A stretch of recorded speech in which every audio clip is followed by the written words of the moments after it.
good morning mga kananay ko dyan. Andito na naman si Nanay Bing. Magti-tea tayo. Tea!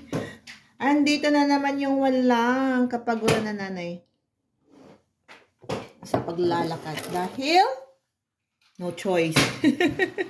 Sus ko, kung mayroon ng choice na pwedeng iwan ko muna yung anak ko dyan. Parang nasa Pinas lang ba? Iwan ko muna saglit yung anak ko dyan. Dahil may gagawin ako. O may lalakarin ako. Pero wala dito eh.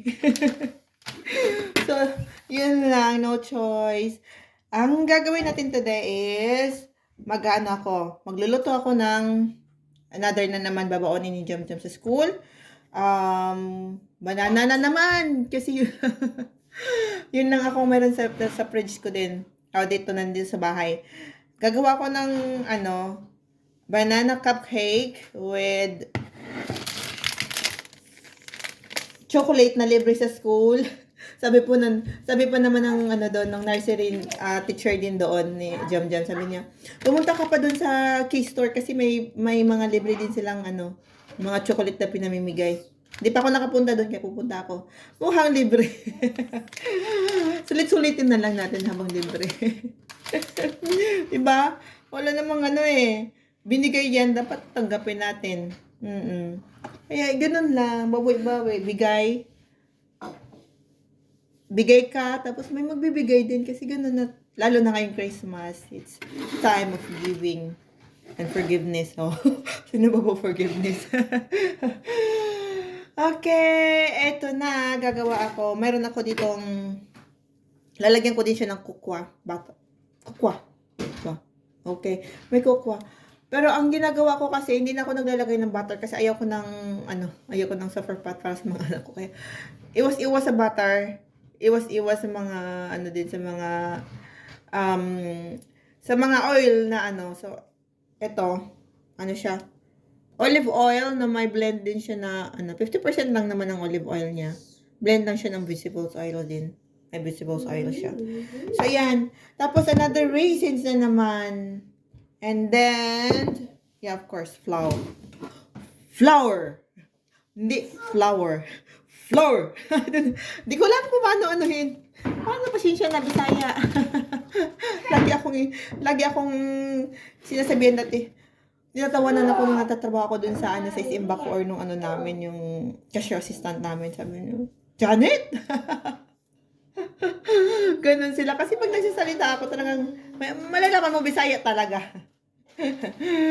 Aminin natin. Proud to be Bisaya. Okay, ito na din. Gagawa din ako ng omelette. Vegetables omelette with chicken. Pinakuluan ko na yung chicken. Ayan, may chicken tayo. At saka itong din.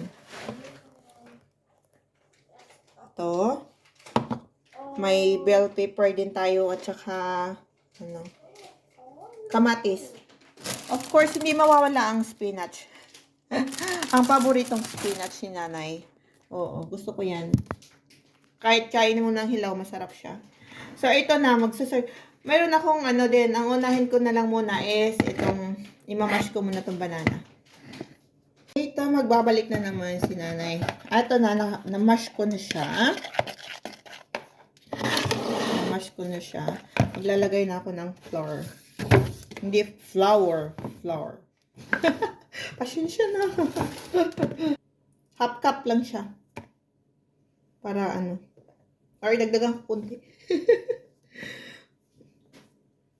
Ayan na, nalagay ko ng flour. Maglalagay din pala ako ng baking powder. Nasa inyo na, tansya lang naman. Hindi naman natin, basta wag lang over din kasi nga, syempre anak mo yun eh.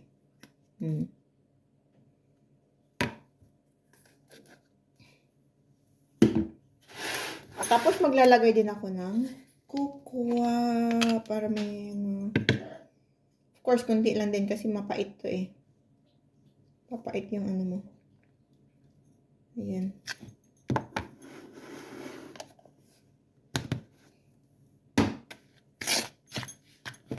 Tapos, ihahalo ko yung mga ingredients with fresh milk. Fresh milk lang ako. Kasi mas mura lang talagang fresh milk dito eh.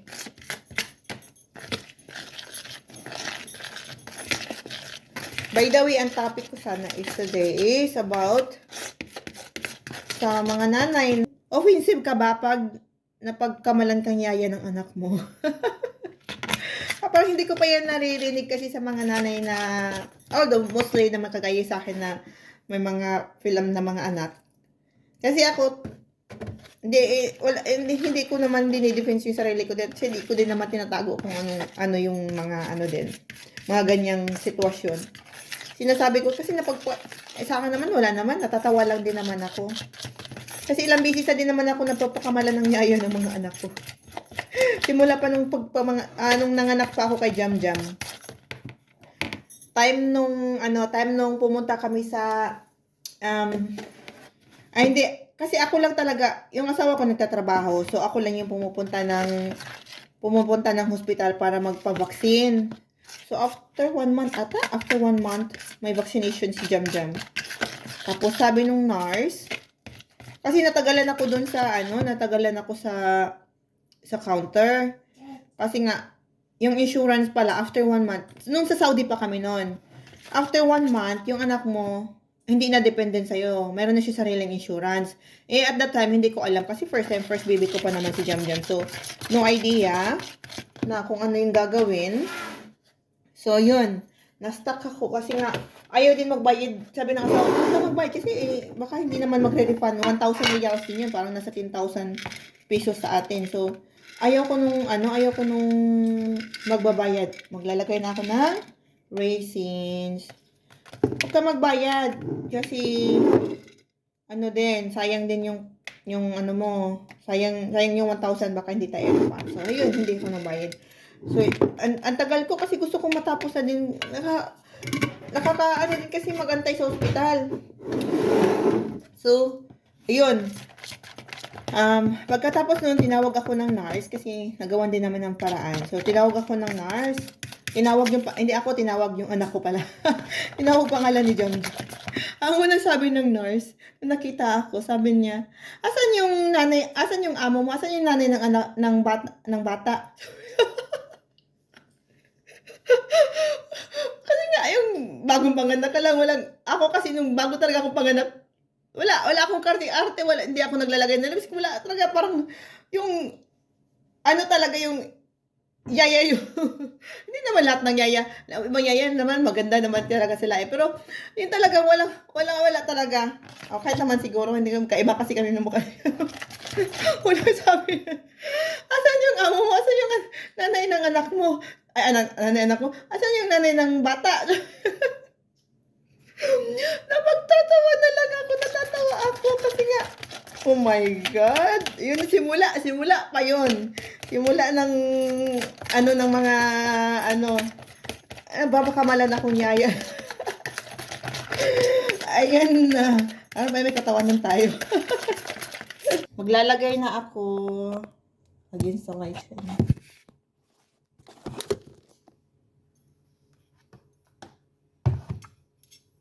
Ayan. Nung sa Thailand naman, pag-uwi namin, nag-stop over kami sa Qatar. Tapos, nung kasi, pasakay kami ulit ng eroplano papuntang Riyadh na. Tapos, ayan, nakapila na kami. Pila na ang tapos may Pilipina at saka Pilipino nakaupo doon sa gilid. Tapos kami, nakapila na kaming magpamilya. Tapos, syempre malit pa si Jam Jam at that time, parang 6 months pa lang si Jam Jam ata. Or hindi, parang basta sa mga 6 to 8 months pa si Jam Jam nun. Naka-career pa siya. Tapos, nakita kami ng isang Pilipina. Tsaka nung may katabi siyang Pilipino, sabi nung ang lakas pa talaga ng busis niya, pinaparinig talaga siya sa akin. Sabi ng Pilipina, ay, tingnan mo yung Pilipina, o kargang-karga niya yung alaga niya. Natawa na lang din ako to, sabi ko sa asawa ko, Napagkamalan na naman ako niyaya ni Jamjam. Ayun, lagi na lang ako napapagkamalan ni niyaya ni Jamjam. Tapos sabi nung asawa ko, yung parang siguro naawa din siya sa akin, sabi niya, no! She's the mother! Tapos yung mga Pilipina, yung Pilipina na nagsabi, parang hindi na makatingin kasi nga, parang nahiya din siguro siya. Pero ako tawang-tawa ako sa sarili ko na, oh my God. Siguro nga, ganyan talaga, accept na natin. Lumipas na yung mga ano natin, yung time na blooming tayo, nanay na tayo, kaya accept natin. Masaya na lang din ako kasi nga, syempre, na-appreciate nila yung beauty ng anak ko, yung maganda pala yung anak ko pala. Kaya hindi lang ako pala yung nakakakita, pati ibang tao. Tapos yun, sa Pilipinas naman, pag sasabihin pa naman ng mga ibang mga Pilipina din, sasabihin na, mga kabayan natin, anak mo? Tapos hindi pa talaga yung parang, titingin siya, head to foot. Tapos sasabihin, anak mo? Tapos uulitin pa yan. Talaga anak mo? Diba? Nakaka-offense kung mau-offense ka, pero ako hindi, tinatawa ko na lang kasi natatawa na lang ako sa mga reaction nila na ganyan. Tapos, ayan, one time din, hindi lang naman din yan, madami po naman ako ma-experience, hindi na ko na lang din, hindi ko na lang iniisip din. Nung bago kami ata pumunta dito, ayan, pagkamalan na namang yaye si nanay. Lagi na lang akong pagkamalang yaye ng mga anak ko. Pero, yan, tuwang-tuwa din naman ako, natutuwa ako sa mga expression ng mga Pilipinang natutuwa din. Napagkamalan akong Kasi ganyan din naman ako dati din. 'Di ba? Aminin naman natin, pag may makikita tayong Pilipina na may foreigner na anak, parang hindi ka paniwala. Sa itsura ko pa naman. Siyempre, hindi ko din naman sila mabiblame. Kasi, compare mo naman yung itsura ko at saka itsura ng anak ko. Hindi naman talaga magkapareha. Kahit sabihin mong mukha silang Pilipina, sa kulay pa lang, hindi ko na nakukuha kasi nga mapuputi. Nung nanganak pa lang ako kay Jamjam, sabi ng asawa ko, sabi niya, ang nakuha ko lang kay Jamjam is tayo nga lang siya. See? You have the same ears. Hindi pala sinabing, oy, magkaano pala kayo, pareho kayong may pipi. Nakakatawa, asawa ko pala nagsabi noon. Kaya, hindi na ako na-offended kasi, at least, masaya ako na may anak kasi pangarap ko din naman talaga magkaroon ng foreigner na anak din. May lahing foreigner yung anak ko. 'Di ba? Ihalo-halo ko na lang to kasi nga maliit lang pala tapos na sayang to. Sayang yung ko. Kasi maliit lang siya.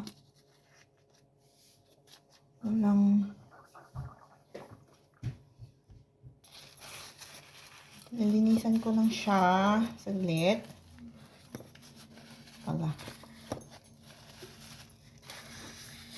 Tapos lalagyan ko siya ng deep chocolates. Para matuwa yung anak ko. Sa kanya naman talaga to ibigahin ng teacher. Kasi may mga pabigay doon sa school. Okay. Tuloy natin mamaya yung mga kwentuhan natin about sa Finses. Natatawa lang ako sa mga reaction ng mga pero natatawa din na din ako na-encourage sana ganyan din ako. Yung parang may mga din ba natutuwa din yung iba sana nakakapag din na magkaroon din ako ng ganyang anak, ganyan na. So parang proud din ako sa anak ko na happy ako kasi dream come true din naman na magkaroon ng sariling may anak kang din. May ibang lahi, 'di ba? May anak na lahi. Kasi dati kasi,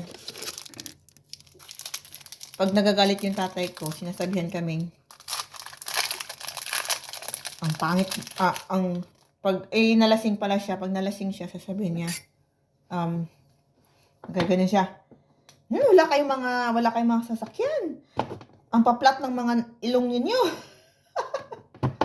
Kaya tuloy, sabi ko sa sarili ko nung dati, kahit na matanda na yung asawa ko, basta may lahi lang yung anak ko. Kasi nga, parang nakakaano din na sasabihan ka na flat nose.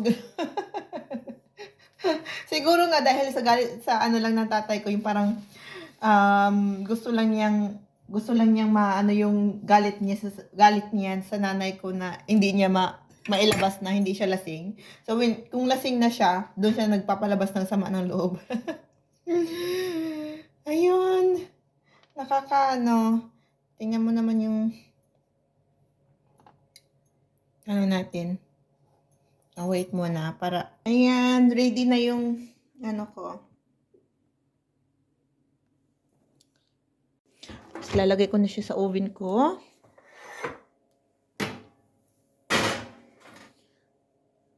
$180 lang. Siguro from 30 to 45 minutes siya. Magluto. Hi, balik ulit ako. Ano naman ako, ate? Kinain ko yung natitirang chocolate.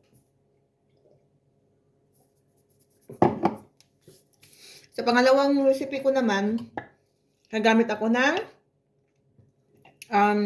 food processor. Tama ba ako? Maglalagay na ako ng chicken, nilalagay ko dito.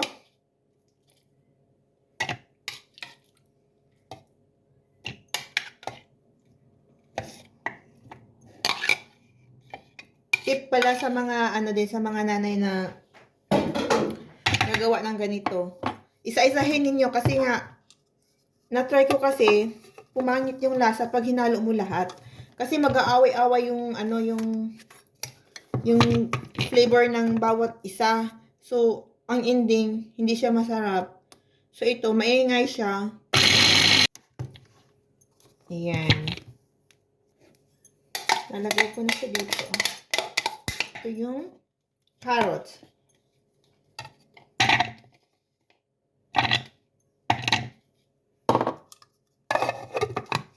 Ayan. Matrabaho pero sulit naman din. Magugustuhan ng mga anak ninyo. Ito, madali din to. Ang baon-baon sa school. Yan, lagi ko sinasabi nakakatulong sa health ng mga anak natin.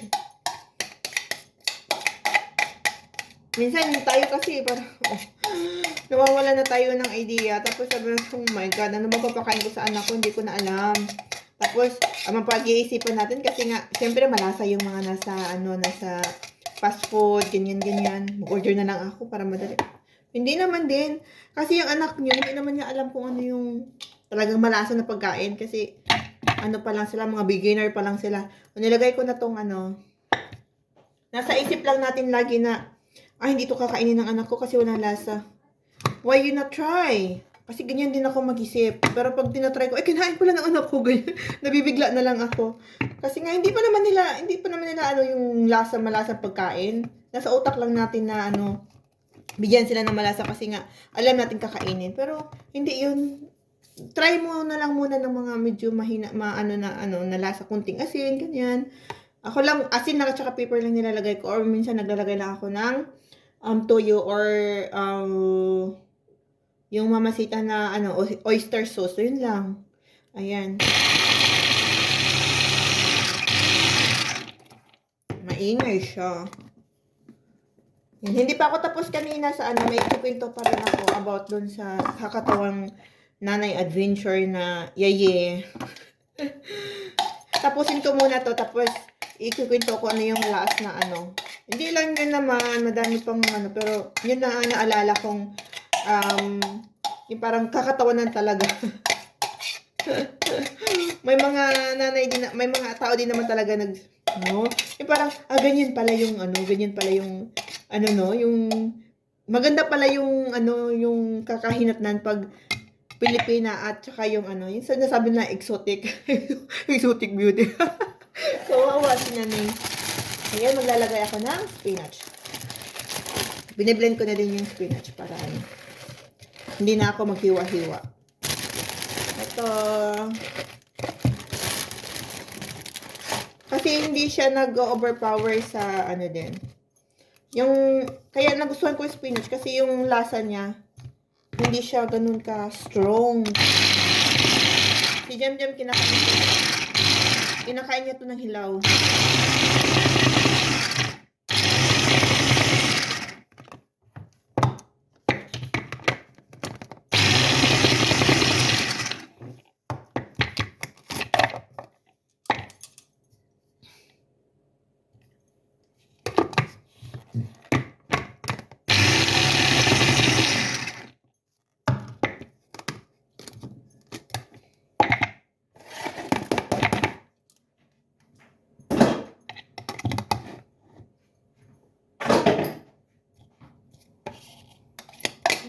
Ito na yung sa spinach ko.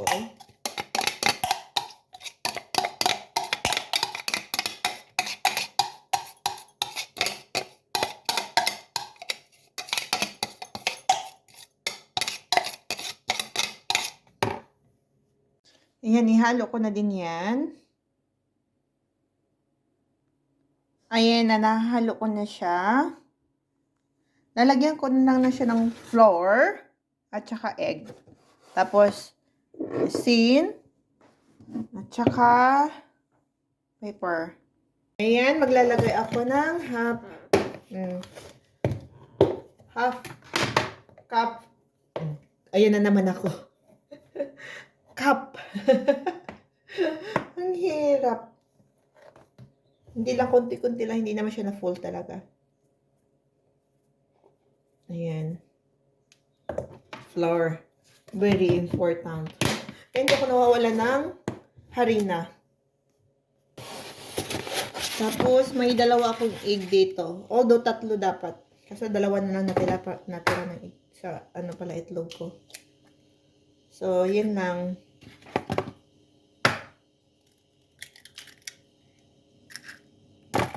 Medyo dry siya kasi nga, dalawa lang pala. Ang dami ko palang nagawa. Pero hopefully, ano siya. Ano bang maganda din to? Kasi nga, pwede mo din siyang kainin. Gawin mong, burger patty. Lagay mo sa burger, yung tinapay na pang burger. Tapos, ayun na, may burger patty na kayo. Healthy pa. Yung mga anak nyo na addict sa mga burger, ito lang ang gamitin ninyo. Huwag na kayong gumamit ng madami-daming, ewan ko, okay naman din yung kasi super fatty kasi eh. At least ito kasi healthy. Tulong natin. Ayan. Ito na yon. Hindi pala siya super dry. Maganda siya ang pagkagawa ko. So, ito. Papainit pala ako ng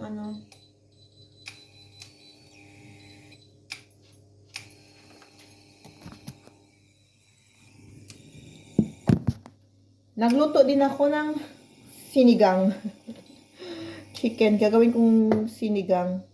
Sigang. Sinigang. Yan. Medyo madami lang yung oil. Kasi maganda yung pagkaluto niya.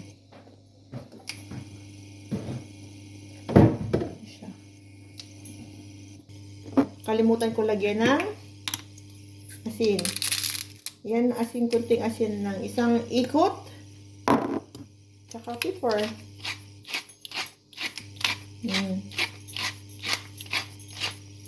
Yan lang ang nilalagay ko sa pagkain ng mga anak ko para walang madaming preservative, daming kainingan na nilalagay.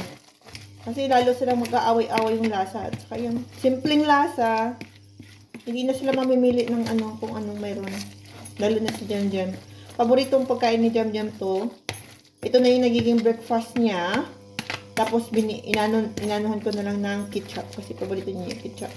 Sabi ng teacher niya, ininom pa naman daw yung tomato juice. Ay, hindi tomato juice, tomato, para siyang puree. Ininom daw ni Jamila. Sabi ko, mahilig kasi siya sa ketchup kahit fruits or vegetables na dinidip niya yan doon sa sa ketchup. Paborito niya. Ito na, mainit na yung mainit na. Maglalagay na tayo. Yan, parang gumagawa na ng pancake. Diba? Wala nang kaingingan. Simpleng buhay lang, simplihin natin kasi para hindi magiging komplikado. Ganyan lang. Ayan. Hindi lang anak ko ang kakain yan. Pati ako kakain ako nito. Ginagawa ko siyang patty. Minsan nagluluto na lang ako ng itlog. Tapos ganyan, nilalagay ko din doon sa Kung may kayo, may sliced bread kayo dyan. Ayan, lagyan mo lang ng mayonnaise. Kung gusto niyo ng mayonnaise, gusto niyo ng ketchup. Ayan na, may burger na kayo. Diba? Simple lang. Huwag ganuhan ng buhay. Simpleng buhay. Ay kay ganda. Tama. Huwag na gawing komplikado. Ito lang siya. May breakfast at saka may na baon si Jem sa school. Ayan, binaliktad ko na siya. Medyo golden brown. Ito na yung finished product ko, 'di ba? Ang yummy. Ito, paborito na. Excited na si ating kumain. Kagigising lang kasi niya. Tapos lalagyan ko lang siya ng ketchup na no added sugar and salt. So, kahit na mag-ketchup yun na mag-ketchup, at least alam mo safe yung kinakain ng anak mo. Ayan yung last batch. Ito na yung natin. Ayan, 'di ba?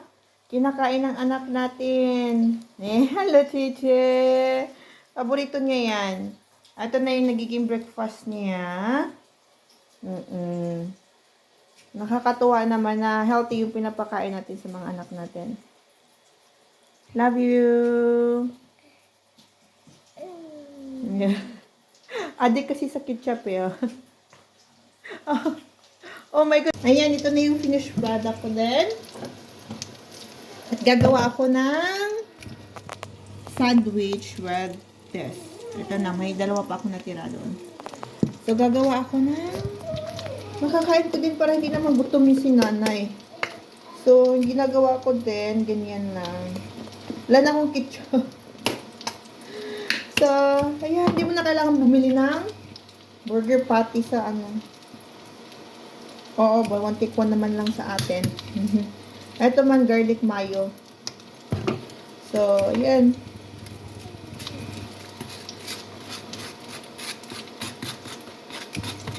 Kanina ko tong tinapay ko kanina, hindi ko naubos. So, ayan, gagawa ako. Ayan. Diba? Ayan, may burger na si nanay. At lalagyan ko pa ng mga dahon. Paborito ko kasi itong dahon. Siguro kung nagiging hayop ako, giraffe siguro ako. Ayun, kinagatan ko na ito kanina. Diba? Ang sarap! Ang yummy! Oh my God!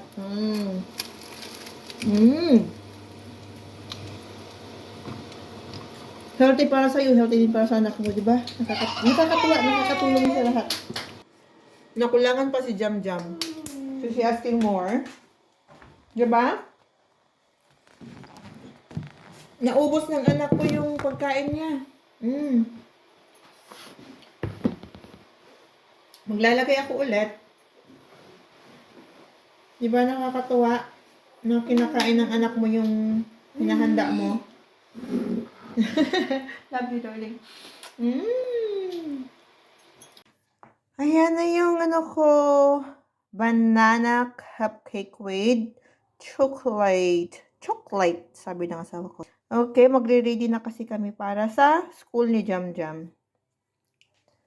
Lalagay lang ako ng isa. Mainit pa kasi siya eh. So, isa lang. Ayan na. Ayan na yung baon ni Jam to school. Parang pang 1 year na niya. Joke. Ang sarap-sarap kumain. Kasi nga, amoy. Yung chocolate kasi, ang ano eh. Try natin. Ay, ito, mainit kasi eh. Mainit pa siya, kaya hindi pa siya masyado.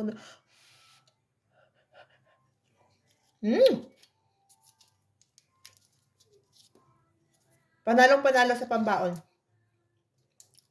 Try nito. No sugar, hindi chocolate. Hindi ko na natapos yung chismis ko sa inyo about sa yaye ng mga anak. Ayan, last na ano, na chika. Nasa Riyadh pa kami. Bago kami pumunta dito, nagpais ako ng ngipin kasi nga mahirap dito ang ano, ang dental. Hindi ka makakuha agad ng appointment. So, sabi ng asawa ko, gawa ka na dito. Tapos yun nga, napabook ako ng appointment sa 5-star, hindi lang hotel lang. 5-star clinic. Kasi coverage yun ng insurance namin. So, pumunta ako doon. Tapos sabi, nag-makeup ako konti para naman medyo okay yung mukha. Tapos ang ending pala, pagdating ko ng ano, ayun, tinawag niya yung pangalan ko. Tapos ang ano niya doon, ang nurse, dental assistant doon, is Pilipina. Tapos sabi ng Pilipina, pagbukas niya ng pinto, sabi niya sa, Janet, na gano'n. Tapos lumapit ako. Tapos sabi niya, asan yung amo mo?